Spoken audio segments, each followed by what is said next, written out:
Alors, si on remplaçait le mot complotiste par conflit d'intérêts ou par tout simplement corruption systémique, eh bien les choses iraient beaucoup mieux et on y verrait beaucoup plus clair dans la prise de décision politique. Quand on voit tous les scandales qu'il y a eu depuis le début de cette pandémie, le Lancet Gate, le Remdesivir, médicament extrêmement cher, qui n'a pas d'effet sur le Covid, mais que l'Union européenne a acheté pour des millions et des millions d'euros. Donc ça a fait le bonheur du laboratoire Gilead, mais le malheur des États. Quand on voit que le président de Pfizer, le jour de l'annonce de l'efficacité de son vaccin à 90%, vend toutes ses actions, il faut se poser des questions.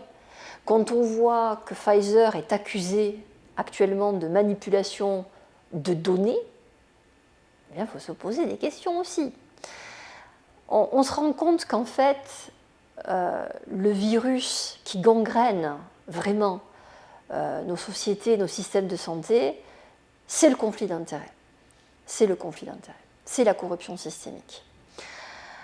Moi, c'est un thème qui m'interpelle.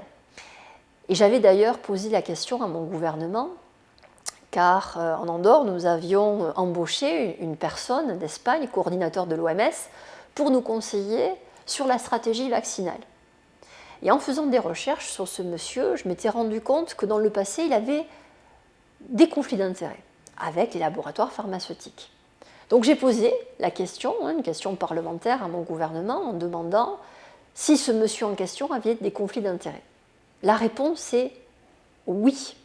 Bulletin du journal officiel du Parlement, le gouvernement a répondu oui, effectivement, cette personne a des conflits d'intérêts à hauteur de 2,8 millions d'euros.